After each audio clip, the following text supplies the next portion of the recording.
Welcome to the New Hampshire Union Leaders Voters First Forums. My name is Joe McQuaid, publisher of the Union Leader. And I'm Todd Fahey, State Director of AARP New Hampshire. AARP is a nonpartisan advocacy organization. We're looking forward to hearing candidate positions on important issues.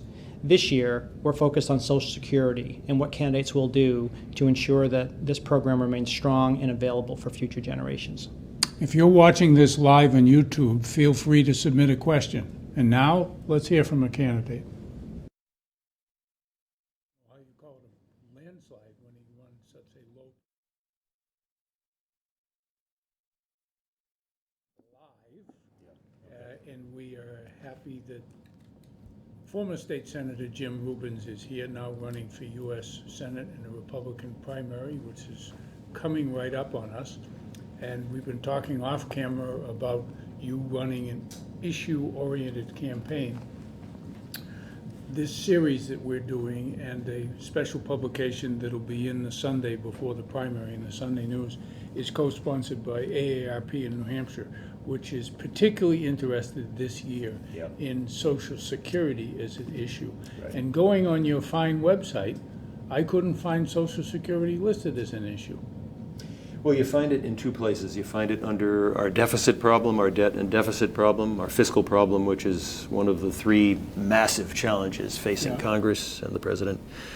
And you find it referenced under healthcare reform because Social Security, similar to Medicare, is tied up with the bulge in our demographics. And I didn't find it, and I don't know that everybody will. But I'll talk about it now. So can you tell us what Jim Rubens' plan is relative to Social Security itself? Yeah, we have about half of Americans have essentially people who use Social Security, retirement age, have no other source of income other than Social Security. So that's a fact. So we've got to protect Social Security for people who are not only dependent on it, but in half the cases, completely dependent on it. And I've met many people on the campaign trail who are living on, couples living on, and they're paying all their bills, their oil bill, their medical bills, their food, cars, and they're doing it on $1,100 a month. Jim, if they're on Social Security, right, and that's their only source of income, then aren't they eligible for help with their fuel bills? There's some help there, but I've met these folks, and they're telling me how they live, and they are living tight. I mean, really tight. You just said that they were living totally on Social Security. That's what they tell me. So maybe they haven't advantaged themselves of other programs. Shouldn't you be helping them out with information about the fuel assistance program? That's a good point. But they're telling me I'm listening in this case. So what do I do about Social Security? What do we do about it? First of all, we've got to be square with the accounting. I've heard people say that the money runs out in the year 2034, right? That's completely false.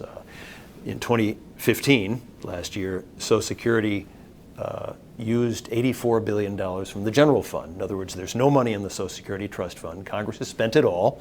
On paper, it says there's $2.79 trillion in the Social Security Trust Fund. There's nothing there at all.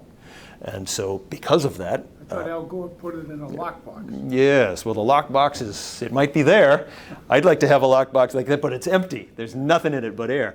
And so the federal government spent $84 billion in 2015 from the general fund to make up the shortfall in Social Security. So the first thing we've got to do is we've got to square with the American people about the accounting. There's no money in the trust fund at all. It's a phantom, it's a figment. And if you look at the Social Security Trust Fund trustees analysis that tells us that, we're okay till 2014, they have booked 2034, forgive me. They have booked $1.6 trillion, I think, in phantom interest on the lockbox $2.79 trillion that doesn't exist. So they've booked interest at 3.4%. Right. On the trust fund, which doesn't exist. That's why you have it under debt as one of the issues. Yes, because it's part of it's a general fund problem now. Okay, because we're financing Social Security from general revenues of the federal government to keep people who are depending on it going. So number one, let's be square with the accounting. There's no money there at all. And the Social Security trustees are not being honest with us at all. There's no money there. There's no $1.6 trillion or whatever it is in interest going to accrue over the next 10 years because there's no money on which the interest can accrue. They are projecting, the trustees are projecting there'll be no recession for the next 11 years. That's absurd. They're projecting growth of 5.1% nominal growth over the next 11 years. That's absurd because we've not achieved growth like that. And I wish we would and could, but it's very much like Chicago and Puerto Rico. It's like pension funds, government pension funds everywhere. The Congress, politicians are lying to the American voters about the seriousness of the problem, which is why no one talks about debt and deficit spending. So what do we do about Social Security? For myself, I'm proposing that we means test Social Security. Warren Buffett doesn't need Social Security. I don't need Social Security. And the means testing needs to begin as quick as Congress gets the backbone. One of my favorite things about my campaign, we need politicians in Congress who've got backbone, stiff backbone, because this is the toughest political issue that we've got right now, are these retirement programs. Backbone, imagination. It's going to take a lot of imagination to navigate through this, and it's going to take persuasiveness to bring people together. To get into the U.S. Senate, you've got to get to 60 votes. That's a lot of persuasiveness. Jim, do you have a range of means testing that you're thinking? I don't. I haven't run numbers on this thing, and it's going to take an actuary with a lot more, computer power than I've got. But we've got to start by means testing, and we've got to acknowledge that folks are completely dependent who are retired now on Social Security, and the idea of, and this is what I oppose raising the age limits because, well, people are living longer, and that's wonderful. People's bodies are wearing out at about the same rate that they used to. So you're not going to have a bricklayer doing bricklaying at age 70. Okay, that's not going to happen. So that bricklayer might live a very long and wonderful life, and that's fantastic, but that person is not going to remain a bricklayer, so we've got to deal with that. I'm not in favor of manipulating the COLAs, the so-called chain CPI. Not in favor of that because the CPI already understates the extent to which households are seeing cost of living increases, food, fuel, all the stuff you have to buy if you're a retired household. The chain CPI would actually aggravate the understatement of inflation pressures on households that are under financial pressure. So age? Yeah. No. No. No change CPI. But means testing? Means testing, yes. That and being honest with the American honest people. with the accounting, yeah. Right. And which being honest, what that means, and that's where the backbone comes in, it means we've got to deal with our debt and deficit problems. So I'm going to come back to my campaign. I'm running against Hassan and Ayat. They're extremely similar in their positions, extremely similar on the debt and deficit and fiscal problems in the United States because they don't talk about it, duck the issue, pretend it's not there, buy into the Social Security trustees' phantom revenue and trust fund asset that does not exist. So we got to be honest. Senator Ayat was in here earlier this week, Yeah. and she wasn't buying into it at all. I heard. She said that it needed to be changed, and she disagreed with your party's nominee for president, that all was sweetness and light. Now, you're favoring Trump. Well, understand. I don't agree with the premise that I heard her restate that there's money there till 2034. That's lying to the American people. She voted, and this is Kelly Ayotte, and this is why conservatives have bailed out on her and why she's, if I don't win the primary, she's a goner in the general. How do you... Because conservatives have bailed on her, because conservatives... How do you know conservatives have bailed? Well, boy, do I hear it on the campaign trail. Oh, my God. Well, you also heard from Yeah. this couple who said that they are living totally on their Social Security Yes. and they don't have fuel assistance. So maybe everything you hear on the campaign trail ain't so. What hard evidence do you have that conservatives have bailed on Ayotte? When you hear it enough, it becomes something you can take to the bank. When you hear it day after day after day in social media and on the campaign trail, it's very clear, and it's caused by the voting record, Ayotte's voting record, which looks like Hassan would vote. And I'll come back to the debt issue and her, Ayotte's big three broken promises that put her in league with Hassan. She promised to be a fiscal conservative. And then she goes ahead and votes for Cromnibus and Omnibus. These are the last two budget outlines. And they added trillions of dollars to U.S. national... Omnibus, could you enlighten Elaborate. the average voter? Cromnibus is the crony capitalist budget that was passed in about December 2014. And they call it Cromnibus because you merge together crony capitalism and omnibus. Mm-hmm. And it's studded with pork and favors for people in Washington who can afford lobbyists, who can hand out campaign contributions so that politicians can stay in office forever and put up TV ads that avoid issues. That's why it's called Cromnibus. And then the Omnibus of 2015, about December 2015, and the total of those, and those budgets are basically Democrat budgets. They're Obama's budgets. And Ayotte voted for them. And I'm certain that Hassan, had she been there, would have voted for those budgets also, because the Democrats all voted for them. And those budgets are a lie to the American people, because the trillions of dollars of added debt in those two budgets, this is just 2 years, are somehow being handed off to our kids and grandkids. And there's no way they can pay them, because when you add together that 19.4 trillion, where it is now, and then you add together the unfunded promises made in Social Security and Medicare and Obamacare and Medicaid and pensions, et cetera, you are at about $1 million per household underwater in America. So this problem, I come back to a concern that I have while I'm running. We need a Congress with the backbone and the imagination and the persuasiveness, members of Congress, to stop ducking these issues. Congress is failing the American people now, and it's got to stop being about endless re-elections of incumbents and dealing with the problems. Our country is bankrupt, and we've got to go through the budget everywhere, and the pork has got to come out A to Z, out from the budget to bring us back. Let's start with A to Z. Yeah. Where would Senator Rubens be cutting the budget? Let me give you some examples, and all of these are going to be controversial, and I'm giving you just these examples to show that unless a politician during election season is willing to name big dollar, I'm talking $10 and $100 billion items that are going to be cut, we are going bankrupt. We're going to have some kind of currency crisis. We don't know what, but it's coming soon, because right now, before I get to the examples, you look at mid-case Congressional Budget Office projections, current policy, deficits of $1 trillion, I didn't say billion, $1 trillion per year for the next 10 years, and continuing as far as the eye can see. So this is about 25% of all the spending, given current spending levels at the federal level. So the extent of the effort needed to turn this thing around, and the nearness of some kind of potential fiscal crisis or monetary chaos, it's close now. So examples of pork. We'll start with, let me start with seniors. We need to break ranks with the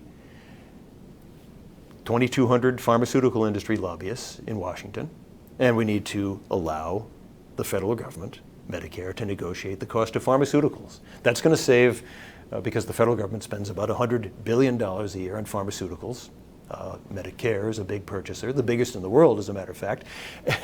And we have a law on the books that Obama agreed with, Republicans filibuster, this has come up in the past, that forbids the federal government from negotiating the cost of pharmaceuticals. This will save, my estimate, about 20 to 30 billion bucks a year and help seniors. So there's an example. And that's biting the hand of lobbyists who feed candidates, particularly on the Republican side, I'm afraid to say. There's an example. We need to end something called the group purchasing organization antitrust exemption, which allows wholesalers who buy basic, primarily generic farm products, generic drugs, and hospital supplies for hospitals, they're allowed to give kickbacks to private hospital executives, and they're allowed to give kickbacks to the hospitals themselves, public sector. This is the GPO purchasing exemption. It dates from the 80s. Well, that's a nice it's a small thing, but that's the kind of stuff that's, yeah. Kickbacks to private hospital executives. Executives, correct. Name one. What I'd suggest you do is Google. No. I can't name a particular executive, but it's legal. It's legal under federal law.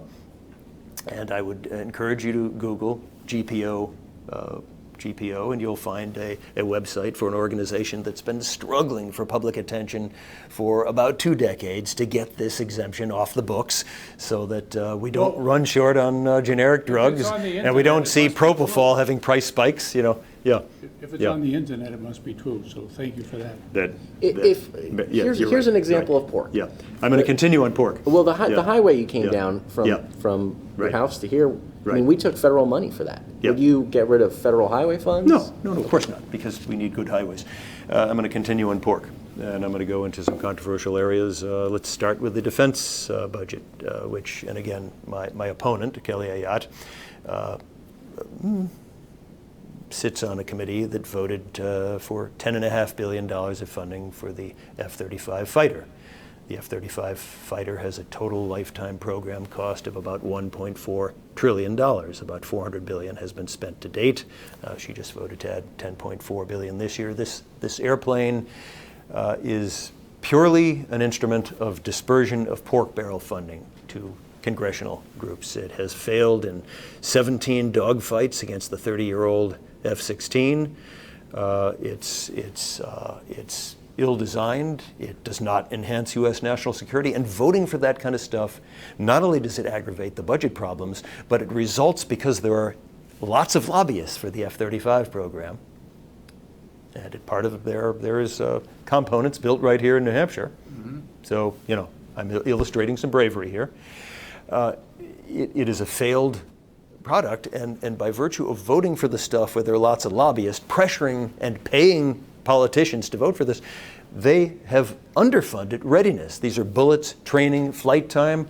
We have weakened national security as a result of this corrupt system that leads to the budget deficits, the pork barrel spending, and misallocates critical national security revenues in the wrong way. How big should our Yeah. military be in terms of manpower? We can, if we're going to be honest about this thing, and I think you'll be the first to hear this in the campaign, we need to, and I'm going to give you another example, the Pentagon. By the way, the Pentagon budget has not been audited since 1990. So we need to audit the Pentagon's budget. This is getting honest with the taxpayers again. No other agency or department of government has been unauditable and unaudited for this kind of period of time. Well, except President-elect Trump. Well, he's not an agency of government. He's unaudited. I'm not here to defend Trump's tax returns right now. I don't know what they say. I haven't seen them myself. But the Pentagon budget has not been audited in 25 years. Is there pork there? You're darn right. The Pentagon itself has said we need to reduce the number of bases, not only in the U.S., but around the world. You'll see that both Hassan and Ayotte are dead set against the Pentagon's request that we reduce the number of bases that are not needed to defend America. Why? Because the flow of pork. Money flows, it keeps politicians elected, and this money reduces, it excises backbone from politicians, is what I find. So we need to listen to the Pentagon. They're saying, allow us to use national security money in a way that better defends America by reducing redundant We bases. need to listen to the Pentagon In this when it case. comes to reducing bases, but Because- not when it comes to the F-35 fighter. You need to dig into the F-35. And, Well, aren't you suggesting yeah. that you really can't listen to the Pentagon? You have to have an audit done, and you think You need to things be an can independent- reduced. you need to be an independent My question, thinker. which I still Yeah. vaguely remember, Yes. was how big do you think the manpower component of the U.S. military should be? The Army can be smaller, and for the following reason. We can, over time, over about a 10-year period of time, we can pull forces, and I'm going to talk about, there are different regions of the world, and we have to think about strategy. We have to think about long-term strategy. No politician dares talk about strategy.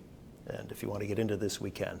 And I'm going to digress for a moment into Hillary Clinton's failed nation-building wars. And I'm going to illustrate, and this is where the absence of strategy is hurting us. Okay, just before we wander And off into Hillary's field. Well, this nation all state ties building. into the need for a military strategy to Well, defend America. you And see- they ain't doing it in I Congress. think the answer is Yeah. that you are Yeah. saying that the military component, manpower-wise, can be reduced from where it is today? Ground troops. We can Thank remove, you. we can reduce ground troops in Asia and probably in Germany, and we can do so over time, over a 5 and 10 year period of time. And Donald Trump and I have talked about burden sharing. We need much fairer burden sharing in the world. Donald Trump has also talked about letting other countries have nuclear weapons. Do you agree with your presidential candidate on that one? I don't think any other country should have nuclear weapons, but we have problems around the world. We have a Russia problem, we have an ISIS and Middle East problem, Right. we've got a China problem,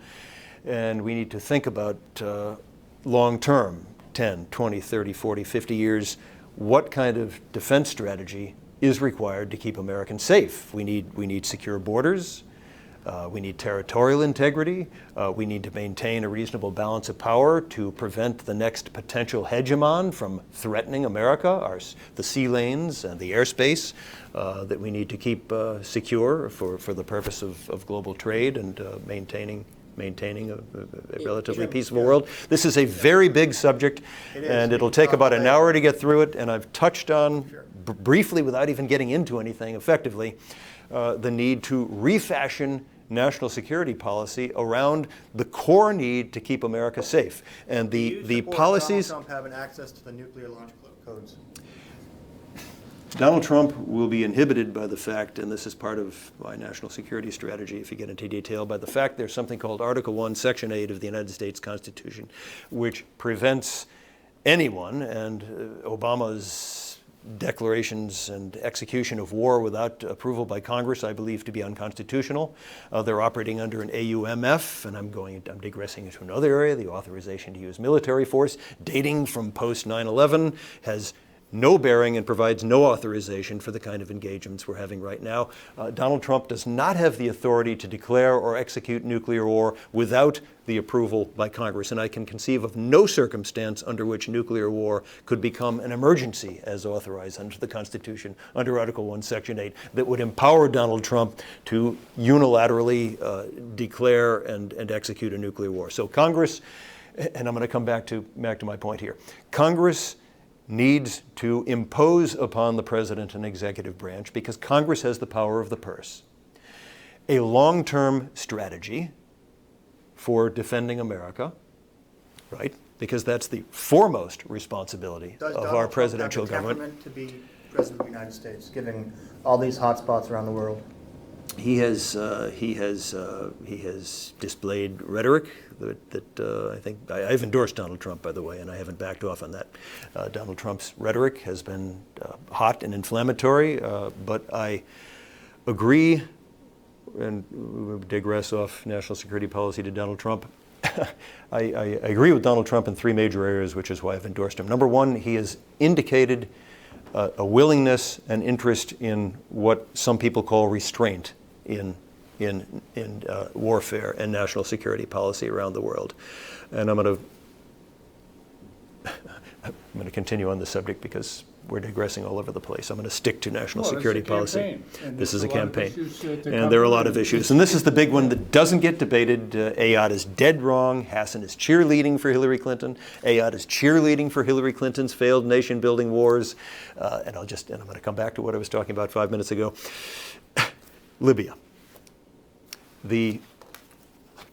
Our national security leaders, our military, warned Hillary Clinton and Kelly Ayad not to take out Gaddafi in Libya. This is dating back to 2011. They warned these folks, don't do this because it will create another failed state. In that vacuum, you will find terrorism. And that's exactly what happened. They went ahead despite these prior warnings and did this anyway. Again, Hillary Clinton pressured Obama because he was 50-50 on the fence doing it. Cheerleading Hillary Clinton in this. Here you are cheerleading Donald Trump. Forgive me. I'm defending Donald Trump's We only have an hour. indication. Yeah, I know. I'm defending Donald. I'm a policy wonk. Yes, I'm defending Donald Trump's indication of interest in restraint in use of military power, contrasting sharply Hillary Clinton, who's been an instrumentality and a voice for excessive, dangerous use of military exercise that has led to the spread of terrorism. ISIS is in more countries as a result of these policies, and Americans are less safe. So, and I'll come to 2012, when our military leaders warned Hillary Clinton and Kelly Ayotte, both of them cheerleading, to arm and train the so-called moderates in Syria and Iraq. They were warned at the time, quality intelligence, that there are no moderates there. They wound up knowingly arming elements that became ISIS, and they were warned in advance. The DIA warned them in advance. I have a document dating from 2012 that was leaked. Undoubtedly, both of them had access to it at the time, warning that if you do this in Syria, Iraq, you will create what they use the word a Salafist principality. It's exactly what happened. It became a caliphate, an ISIS caliphate, exactly as predicted. And these people went ahead, Ayotte and Clinton, went ahead and did this anyway. And Hassan has basically a total rubber stamp of Hillary Clinton's the policies in every respect. These people have, because they do not have a workable strategy to keep Americans safe, their policies, if you want to call them that, their tactics over the past several years have resulted in the spread of ISIS, the spread of terror ideology, and Americans becoming less safe. So what should we do? And I'll come back to global chess, but what should we do? Number one, to keep Americans safe, we've got to have border security. I fundamentally differ with Kelly Ayotte and Hassan and Clinton on this open borders policy. Kelly Ayotte promised the voters, and I endorsed and backed her in 2010. She promised no amnesty, I'm going to secure the borders. She gets down there, drinks the Washington Kool-Aid, which you can identify what that is yourself, and then votes for the Gang of Eight, open borders, amnesty, drive down American wages bill, which we can get into if you wish. That, number one, we need secure borders. The drug mules and bad guys are coming across that border. It's wide open right now, and we now know, based upon a Reuters story from about a week ago, that thousands of individuals from the Middle East are using a circuitous route through Central America, South America, coming across our southern border. Now, we don't know which of these people are bad guys, but we know thousands of them every year are coming from the Middle East, and they're paying mules to get them there. The drug mules are coming across, and they're killing us right now in New Hampshire. Number one, secure the border. Number two, to keep America secure, we need to tell our so-called allies, Saudi Arabia, Turkey, Pakistan, we need to tell them, stop funding terrorism. We know very clearly now that Saudi Arabia was the primary source of funding for the people who killed almost 3,000 Americans in 9/11. We know that Saudi Arabia is the world's leading funder of terror ideology through its funding of madrasas, these cancerous, hateful promulgators of this variant of Islam that teaches hatred and death to America. So Saudi Arabia has got to be forced, using all the tools we have in our country, to stop funding both terror and terror ideology. We need to engage regional powers in a much better way. So let's come back to Turkey here. I talked about Turkey. We know that as recently as a year and a half ago, Erdogan's son was the instrument by which ISIS was exporting black market oil, human trafficking, antiquities. So Erdogan's son, the ruler of Turkey, was being used to export ISIS products in order that ISIS could be funded. So why is Erdogan, Turkey, attacking ISIS well, today? he's woken up. Okay, Russia became involved, and ISIS began.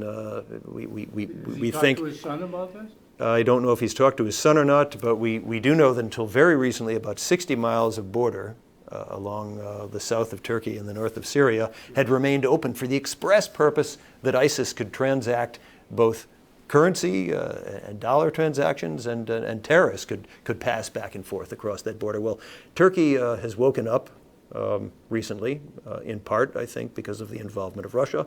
And that border, that 60-mile open border, is now, I've been advocating this for the past, you can go back to my 2014 and you'll see me saying the same thing, secure that border, tell Turkey to stop funding terror. They're apparently getting the message because they're now, ISIS is killing people. Where's the money going to come from for securing the border between us and Mexico and securing the border between Turkey and Syria. Well, that's up Where to are you gonna Turkey. get all this money? That's up to Turkey. I'm not going to pay for Turkey's border. This is when I say engage regional powers. When I say engage regional powers, What is our muscle to do that? there is an interest, obviously, on the part of Turkey now. We can see that Turkey is being impacted by the chaos that results from ISIS and Al-Qaeda and Al-Nusra and these type of groups operating. So there is an interest on the part of Saudi Arabia, Iran, Turkey, obviously, and many other countries, Jordan and Israel. There's an interest in regional powers in stability in that region of the world, and this is part of burden sharing. And when the United States steps in with our soldiers and acts in essence as mercenaries for these people, we in essence give them a free pass in the case of Saudi Arabia to continue funding terror simultaneous. So we're basically fighting on both sides of a war to defend ourselves. So that's why I say That's the muscle of the United States. the muscle of the United States is to force Turkey, and it's happening in part because of the engagement of Russia, force Turkey, stop your son, Erdogan's son, from providing a conduit for money to fund ISIS, and Saudi Arabia to stop funding terror. Saudi Arabia, with our support, is now, we've got a war going in Yemen. Have you folks followed that one? We're creating intense hatred against America. We're funding Saudi Arabia. Al-Qaeda in the Arabian Peninsula is stronger than it's ever been in 20 years. In part, it's primarily Saudi Arabia conducting this, but we're behind this. So, and again, I'm illustrating a strategy or a lack of strategy the United States has been implementing Senator, that is resulting. And I'm going to finish. Last summer, Yeah. in an email, talked about Donald Trump saying you would not vote for him. Yeah. You essentially called him a weather vane, that he's pro-choice, that he's pro-life, Yeah, yeah. that he has a plan for ISIS, but he won't tell anyone. Well, I got- What changed over the past year? Why Three do you reasons. support- I got to the first reason. I'm looking for a president who, very much unlike Hillary Clinton, Kelly Ayotte, Maggie Hassan, who's a cheerleader for Clinton, who will exercise restraint and seek out burden sharing around the world of peace and freedom loving countries in the interest of burden sharing in And how do you know protecting he's gonna do national that security. If you say he's a weather vane. If he tells you today that he's for you and tomorrow he's Hey, I against got the choice between Hillary Clinton and Donald Trump. Okay, he was not my first choice candidate back before was? the primary. I'll leave that nameless for right now. Why? Because I never went public but he was not my first choice. Okay.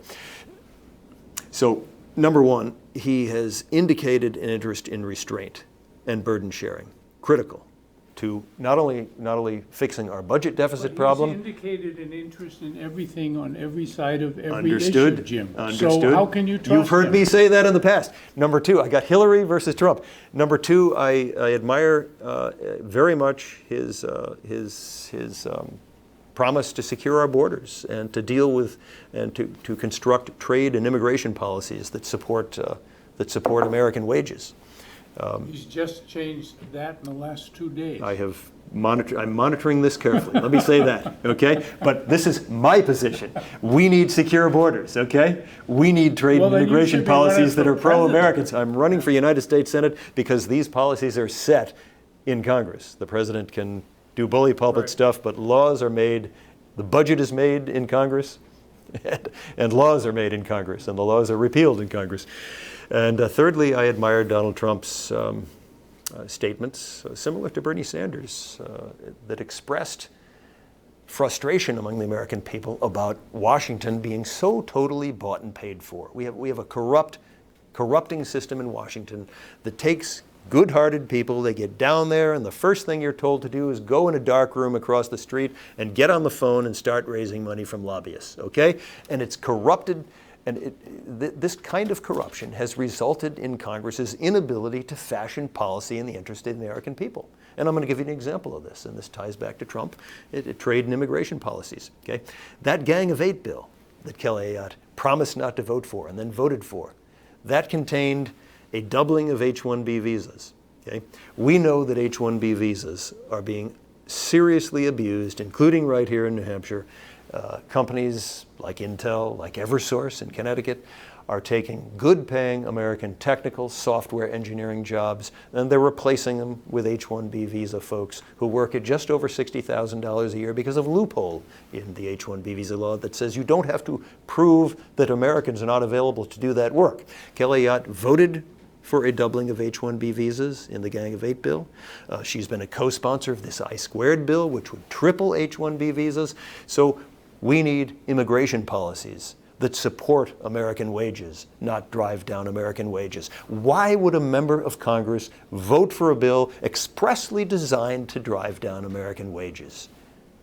I'll leave that question to voters. But I know where my bread is buttered. My bread is buttered with the American people and with the people of New Hampshire who are under wage pressure, who want higher wages, and don't want to see good-paying $100,000 a year technical jobs replaced by Indian software folks. Jim, your Okay? bread was buttered Yeah. when you were at Dartmouth. And I'm not sure, and I think voters would like to know, are you a graduate of Dartmouth? I had to leave college. My parents got divorced.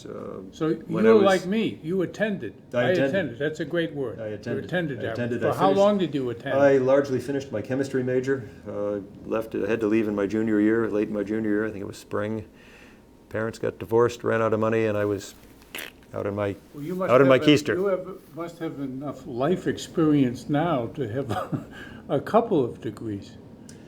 Yeah, and when I left Dartmouth, I'll come back to the third reason that Donald Trump, if I might, in national No, go security ahead. flavor of time. But I left college, and it was during one of those Arab oil embargoes, and they had bumper stickers and cars that said, "Well, the last Yankee to leave New England, please turn out the lights." I could not get a job. I was a highly educated, partially degreed chem major, and I could not get a job. So I became a dump picker.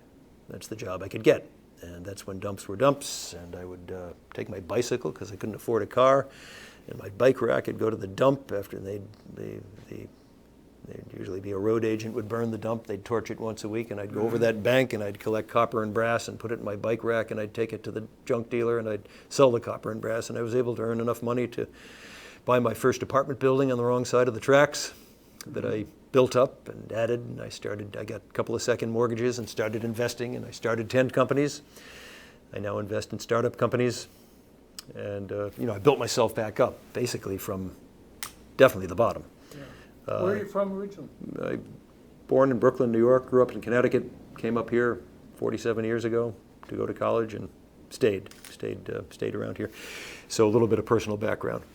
Back to third reason, Donald Trump and Bernie Sanders have, I think, expressed the view of New Has Hampshire. Bernie invited you to his new $500,000 vacation retreat? It's beachfront, is it beachfront? Is it? Well, it probably will be at some If they're swimming, maybe I'd go. Don't think about me. But my sister lives up near there. So Bernie Sanders and Donald Trump have both, I think, expressed very well the sense among New Hampshire voters and voters all over the country that Washington is totally corrupt. And it's why Washington can't seem to pass laws in the interest of the American people. And I come back to my slogan, my campaign, make Washington work for Americans. Trade and immigration policies, I'm going to come back here. H-1B visas I spoke about, this Gang of Eight bill that Ayotte voted for, that I'm certain Hassan would have voted for because it was a Democratic bill, would have tripled legal immigration. Legal immigration now in the U.S. since about the early 70s has been about 1 million per year. Okay.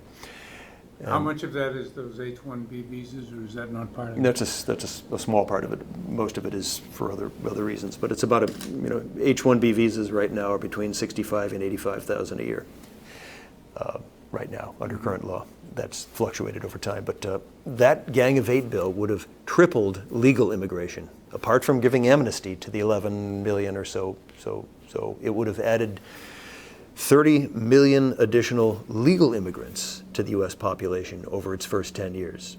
And you need to go visit San Diego to see what happens when you allow immigration beyond the capacity of a country to assimilate. Immigration, my family, my mother's side, came over in the Mayflower. We were the Strong family, indentured servants. We made it in America, so all of us have come here some months. That's the family name, not your... No, that's the actual family name, the Strong. Strong family. You can go down to Boston Faneuil Hall and you can see one of my relatives painting on the wall up there. something strong. I don't remember his first name, but that's. So we all came here. But it wasn't an H-1B visa. It wasn't. It was legal at the time. But we need immigration to the extent that immigrants assimilate into our country and are self-sustaining. And the immigration policies in that Gang of Eight bill, totally wrong. They would have flooded the United States with more immigrants and would have driven down American wages. As I mentioned, the bill would have doubled H-1B visas. This is what head-scratcher for the American public. Why would a member of Congress, whose duty is to protect the well-being of the American people, vote for a bill to suppress American wages? And Americans are already under serious wage pressure. Why would someone vote that way? I'm obviously opposed to that kind of bill. Gilead promised to be a fiscal conservative, as I mentioned, and voted for the Democrats' omnibus and cromnibus budgets, adding trillions of dollars to U.S. national debt. There's no way to pay that debt. She promised to be a constitutional conservative, gets down to Washington, and voted, this is striking, voted to give Loretta Lynch, the Attorney General, who she voted for, by the way, who gave Hillary Clinton a pass on the silver platter evidence of perjury with respect to Hillary Clinton's mishandling of national security secrets. So Kelly voted for Loretta Lynch. In this gun bill, would have given Loretta Lynch the power to put regular Americans who Loretta Lynch might not like on a no-gun list, Jim, abrogating their due process rights. Guns, Yes? Do you oppose any ban on what you say in your website Yeah. are assault weapons? Yeah. Do you oppose a ban on machine guns? Yeah, machine guns are severely restricted. I don't know of any crime that's been committed. Brian, you might know, has a crime ever been committed with a machine gun since the last 3 or 4 decades? Yeah, we don't know of a single crime that's ever been, and it's very hard to get a machine gun. Well, machine guns happen to be illegal in the United States. Well, you can get them under very specific circumstances. Brian may know more about this than I. It's all regulated by NFA. Yes, Okay. next to no way to get a machine Next to gun. no way, right, next to no Which way. has been the case Right. for more than 60 years. It's been a long time, right. And before Right. that, Right. the bad guys were using machine guns Right. to rob banks, Right. et cetera. So So right. you favor continuing the ban on machine guns? I favor that law continuing as is. Now, we get So into assault weapons. weapon. Assault What the weapons. hell is an assault weapon? What is an assault weapon? There was a very interesting survey done, I think it was about 2 months ago, and it was a poll using pictures of various types of firearms, and asking members of the public to determine which of these guns should be banned. And the guns, like an AR-15, which is black and scary looking, the majority of the public wanted that gun banned, and an identical gun, identical function, same magazine size, same function, same trigger function, same barrel length, but with a wooden stock, just a wood-colored, stock. Only a small number of people wanted that gun banned. So, Why do you favor Yeah. continuing the ban on machine guns if you don't want a ban on anything else? because Americans can defend themselves very effectively, and that's been shown to be the case with firearms that are now legal for peace-loving Americans to own and legally use. We have found that freedom and peace-loving Americans have been able to defend themselves effectively with the type of firearms that are now legal to purchase for people who are not felons, obviously, not people who are adjudicated to have been abusers in the household. Those people cannot buy such guns, but other than that, for peace and freedom-loving Americans, we've been able to use firearms to defend ourselves. This comes back to Kelly Yadigan, who voted in the heat of passion, Orlando. The heat of passion. Yeah, the heat of passion. After Orlando, she voted to give Loretta Lynch the power to put anyone on a no-gun list. Under the pretense this will protect us from terrorism, okay?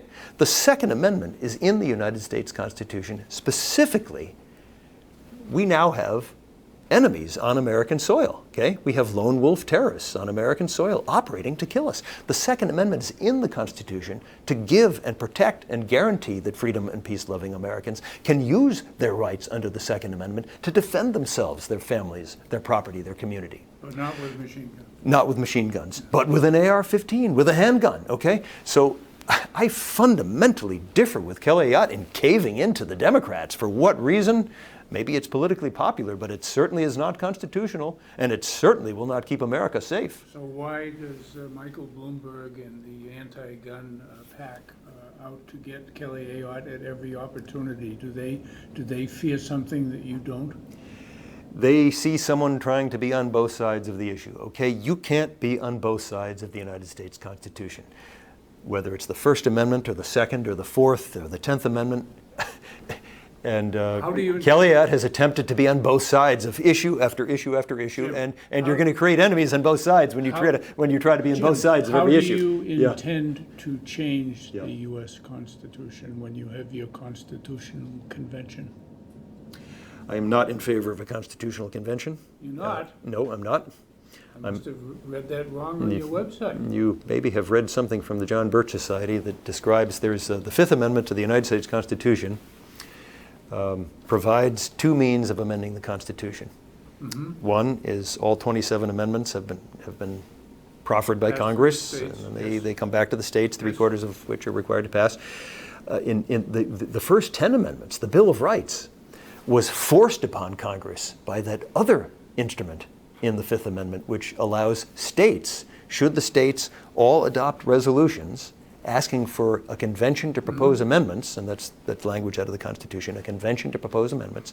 There were 12 initially. There were 12, and 10 of them got passed. Yep. And the states became very, very concerned about the fact there was no Bill of Rights in our Constitution, and this was a concern by people as the Constitution was put in final form, and the states were ready to exercise their powers under that second means of the Fifth Amendment, and Congress read the handwriting on the wall and went ahead and gave it to the states themselves. What is the John Birch Society doing that, relative to your position on it, that is incorrect? Yeah, the John Birch Society claims that and now there are now 28 states that have, including New Hampshire, have passed resolutions asking for a convention to propose amendments limited to the subject of fiscal restraint or balanced budgets. So 28 of the necessary 34 states have adopted such resolutions.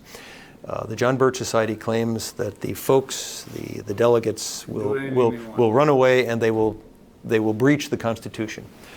And just to be clear, where were you? You're not for a constitutional convention? No, there's no authority under the Constitution that we have for a constitutional convention. There's no authority. There is authority under the Constitution should 34 states agree to and agree on similar language. That would be the vehicle for doing it, but you're against having a constitutional convention? There's no authority in the Constitution to have such a thing, but there is authority in the Constitution for 34 states should they agree on a subject matter, limited to a particular subject matter. There is authority for those states to assemble delegates and to then thrash out the language of an amendment limited to that subject, and that language brought back to the states subsequently for 3/4 to approve. So that's what I favor. How's the John Birch Society doing these days in New Hampshire? Do they have anybody out I've here? debated them on this very subject at least 2 or 3 times. You get out. I get out, yeah. But I'm a supporter of the Fifth Amendment to the U.S. Constitution. I mean, the Article 5 of the U.S. Constitution. Louis, how are you ever going to write this up? God bless you. And we didn't touch national security. We've danced around, and I'm sorry about that. But you mentioned conservatives that come up to you on a regular basis. Right. Who are the conservative leaders that have endorsed you? Well, you can see the New Hampshire Firearms Coalition has given me an A rating on the Second Amendment. They gave a D minus. What individuals the conservatives have endorsed you? You can go and look at my reps who've endorsed me. Beyond that, I haven't put forth an endorser list, but you can see 40 or 50 reps have endorsed me, and you can see their political makeup, and they do vary somewhat, but they tend to be conservative. And should you not win on September 13th, you will endorse Kelly Ayotte? I am not going to be voting for, a third-party candidate. Okay. So you will if you don't win? Yeah, it's during I think it was my first day in office, I was asked at a Republican event, if I lose the primary. But here's the thing. This is really important for Republicans. I mean, that's a Republican question because the control of the United States Senate is at stake here. this state and maybe Nevada could determine whether Republicans or Democrats run the United States Senate. And Kelly Ayotte is a goner. She's already gone. Even with your endorsement?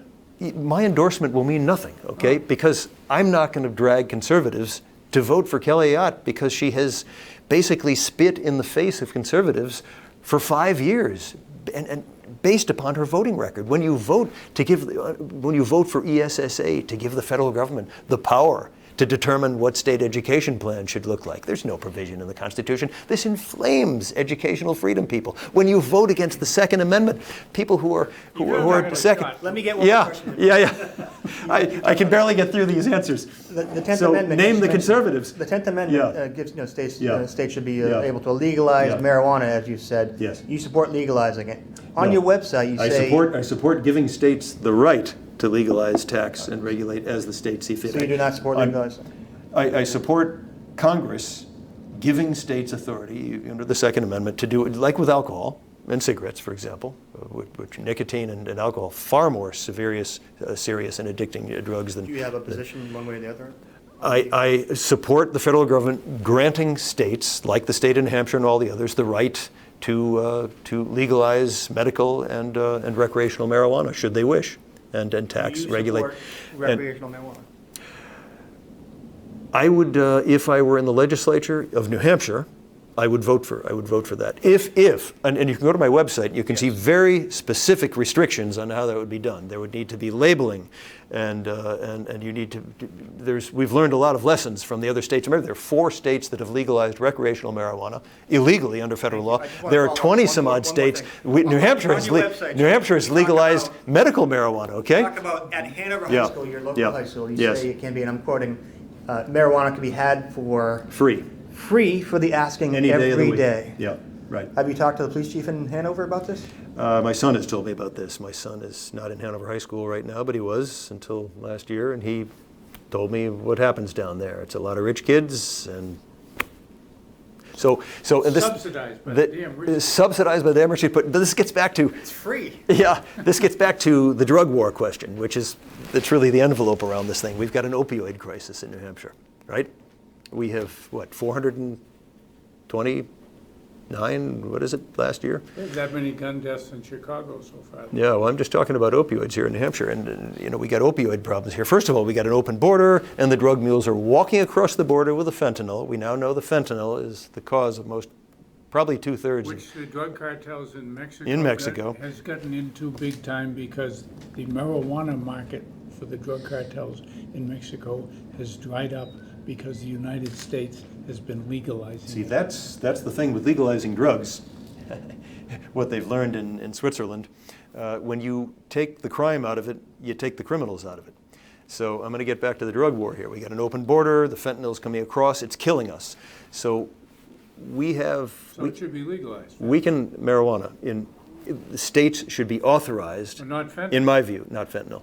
You just said- That's a pharmaceutical. I'm not in favor of legalizing fentanyl for individuals to use. It's a dangerous pharmaceutical that has very specific pain relieving purposes to be used under the control and guidance of a medical practitioner. So this is far different than marijuana. Marijuana has never killed anyone. It's not a gateway drug. We are using, the majority of the American public are now live in states where it's legal to use for medical purposes, illegally according to the federal government. So Which is why the Mexican cartels have dropped the marijuana and they're pushing fentanyl, Right. but you don't see the connection there. I clearly see the connection. And so what I suggest Americans look at, aside from closing Kelly Ayotte's open border, okay, I propose that Americans look at Switzerland, where they have a rate of opioid overdose deaths 1/20th the rate of New Hampshire.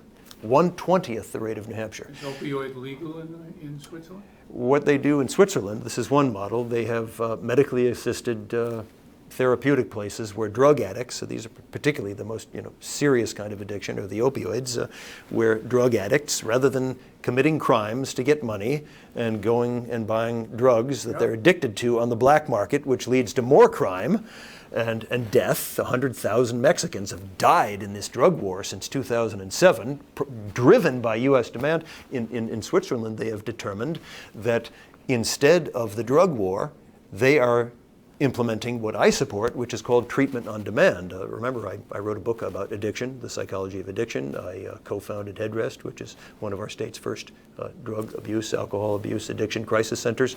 I happen to know a little bit about this. And you can look at other countries that have handled this thing in a much, much more effective way.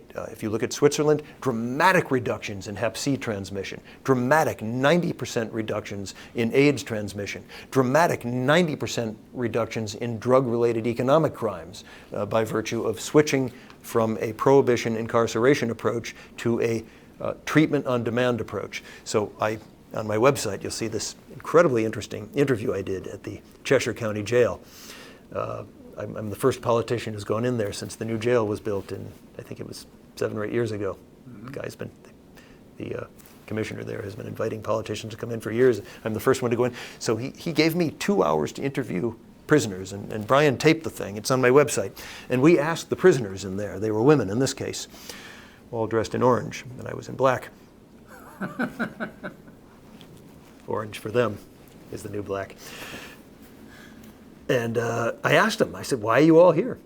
And every single one of the women said they were there because of crimes related to their opioid addiction. Every single woman. I said, how many of you have been in New Hampshire jails more than once for this addiction? All hands but 2 go up. I said, what are you going to do when you get out of here? What are you going to do when you get out of here? They said they're going to have a rig. And what they mean by a rig, they're going to have a needle in their arm within minutes. Within minutes. And this jail is well run. There's no drugs in this jail, unlike the Valley Street jail here, where a guy died. It's well run. Yeah. Do they have a drug treatment program in the They don't jail? have a drug treatment program in the jail. So it's not well run? It's well run in the sense that you can't get drugs in the jail. So the women there are clean. But even though they're clean, okay, they're telling me that within minutes of leaving, because their drug network is better by being in jail than it was being on the street because they meet more people, they're going to have a needle in their arm within minutes when they leave. I asked, and this is not on tape, I asked the people who work at the jail, people who move prisoners around, who guard, does this drug war work? They said, hell no, it's a revolving door. We have spent $1 trillion on the drug war since the early 70s, and the drugs are cheaper, and this comes back to the marijuana, the drugs are cheaper and easier to get than ever before. The drug war is a stark failure. And this is where the backbone imagination comes in. We need to look at other jurisdictions, Switzerland, that have found a far better way to deal with the problem that reduces human suffering, reduces crime, cuts cost, and deals with the problem. So fundamentally, we need treatment on demand. We need a funding source for it. So I've advocated that states use this power that I would give the states under the 10th Amendment to tax, regulate marijuana, use the proceeds to properly fund addiction treatment, both for drugs and alcohol. And we have all this drum beating about this wonderful money coming from somewhere to fund addiction treatment in New Hampshire, of which there's woefully little. We're so underprovisioned with respect to drug addiction treatment in the state. Woefully underprovisioned. And the money is going to come from where? They're going to print money in Washington, okay? That's insane. We're already bankrupt as a nation, okay? To beat one's chest and to crow about more money being printed, more debt being loaded onto our kids and grandkids to fix a problem, irresponsible, Which is why you are fiscally running for reckless. the US It is Senate. And we in summarizing thank you. wonderfully. Well, because we're done. Yes. We've Okay. run out of time, and Yeah. Tui doesn't have enough ink in his pen to write up everything that we've discussed here today. Thank you. Oh, you're gonna give him another one? Give him another pen. See, they're free up at Hanover. That one I got free. Jim Rubens, thank you very much for coming in. Yeah. We're going to have a story, no doubt, tomorrow on this, and it'll be recapitulated in a special Sunday section just before the primary, so readers can take a look at that as well. So we thank you for coming in. We thank you for your service and for going out and trying to campaign and to listen to people and to state your opinions. Very valuable. Thank you. I Okay. really appreciate you folks doing this. Watch when you get up, you don't rip out Brendan's microphone.